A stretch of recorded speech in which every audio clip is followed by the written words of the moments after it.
about what you like to do and what we can all be focusing on. If someone's single, what could they be doing? Hobbies, like tell us all about it. Because we can still have this is my favorite. I love life can be great. Yes, exactly. It's not a sad thing. Long list. Okay. So first of all, let me talk about dating apps. I think it's important to put out here. Okay. If you have not tried a dating app, I always suggest try it, see if you like it. However, I get so tired of these experts out here making it seem like dating apps are the only way that you're going to meet and find men. Okay. That is not the case. Luckily right now, because of masks, we're not in lockdown. We should be very safe. We should wear a mask. We should be, careful, but things are open. So there's other ways to meet men besides dating apps. And if you don't like dating apps, doesn't mean you're doing anything wrong. It doesn't mean that you need to revisit your profile. It doesn't mean that you need to switch which app you use. Some people just ain't into it. So let's talk about where to meet the men. You got to go where the men are, okay? The men are not at your girlfriend's house. The men are not at a spa, okay? The men are at golf courses. The men are at cigar lounges. The men are at sporting events. One of the guys I know, he told me, go to a sporting event like a baseball game during the day because a lot of men bring clients there. So during the day, baseball game. Genius. Great. Yes. I'll be doing my research, girl. So yes, Monique. Thank God for you. When you're traveling, especially when you're single, if you decide to go somewhere, if you decide to travel, I want you to stop just going to the airport, random vendors and getting food. I want you to spend that extra money on lounges. Lounges have lots of men who are used to travel, men who are used to a certain lifestyle, and it's worth it. It's contained. It gives you room to have a conversation. So airport lounges are another great place to meet men. Also, the gyms. So you have your higher end gyms like an Equinox. That's going to bring you a certain type of man, a certain type of caliber of man, because the price for membership is very high. I also find when you go to an Equinox or a gym, men are usually more approachable in the morning because they're, have a fresh start, their adrenaline's starting to get pumped, and it's a fresh start of the day. In the evening, when the men go to the gym, they've had a long day, and lots of times they're just in a different headspace. And then also yoga. There's a certain type of man that does yoga. That's the guy who's kind of zen, who's trying to stay in a certain space. So that's a nice place to meet a certain type of man if you're looking for grounding.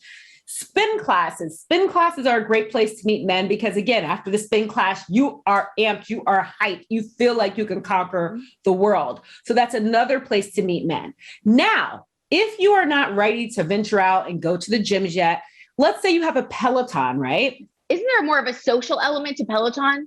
There's different Peloton groups. You have different hashtags. Look at the hashtag. No way. Peloton groups. It's almost okay. You meet a lot of people there. And again, I bet because we're in quarantine or some people are choosing to stay home to be safe, understandable. It doesn't mean your only option are dating apps. Let's get a little bit creative. Yes, this is such a good idea. Yes. Get on your Peloton, meet a fitness buddy. You never know what could happen. Yes. Love it. Then the other thing I like to talk about is changing your routine. Grocery stores. I talk about grocery stores. You know this on the regular basis. Grocery stores. Yes, in depth. It's the thing, right? That's the place. That's the place. And when you go to the grocery store, here's what you want to look for. Looking for the guy who has a huge basket full of stuff in it with a list. We know more than likely he is married with a family, right? Versus the guy who has, a basket with some protein shakes, some beer or whatever. So look and see what they're shopping for, that will let you know if it's approachable. And it's a great way to start a conversation. If you're both in the wine aisle, you can get a wine recommendation. If you're in produce, you're like, oh, what are you making? Changing up your hiking trails are also a great place to meet men. So just get creative with where you're going and be open to the possibilities.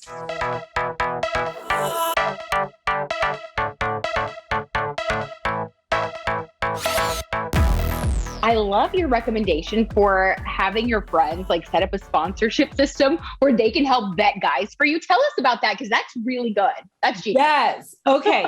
So first of all, with your girlfriends, they are your assets. They are your allies. Now, I always say keep it to a small group, especially when you first start seeing someone. You know, you don't want to start telling people you're seeing someone until you know that you're really into this person.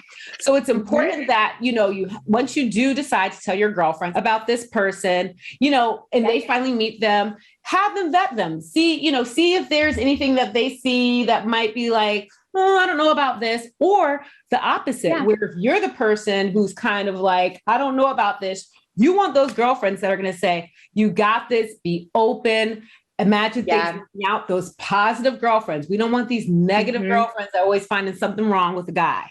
Yeah, agreed. You've got to look at who's giving the advice too. Got to stay grounded with all of it. I love it. You get it, Britt. Well, because I've been there. I was on the market a long time, Monique. I totally get it. Love it. You're giving us all hope. Been through so many different. Oh, please, yes. If I can do it, you guys can do it. I've been through some situations. So I also love how you, on the topic of keeping it positive, you really want women to also be sure that they aren't waiting for the other shoe to drop. Please tell us about that, because I don't think we think of this enough. I agree 1,000%. When you've been single for a long time, when you have been hurt, disappointed, you automatically become conditioned for a relationship not to work. You automatically look at things and you're like, okay, the last guy tied his shoe this way. This guy's tying his shoe the same way. Is he going to hurt me again? And it's a defense mechanism. So a lot of times you go into a relationship with someone who is a good man and you're constantly waiting for the other shoe to drop. You're constantly looking for something wrong where you don't even get to enjoy the beginning of the relationship.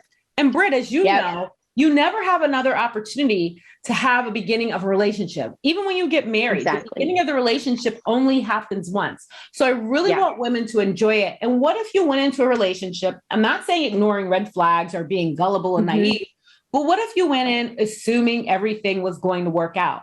Think about how much less stressful dating would be. I love that. And like you said, you can enjoy it. I mean, we never know the future.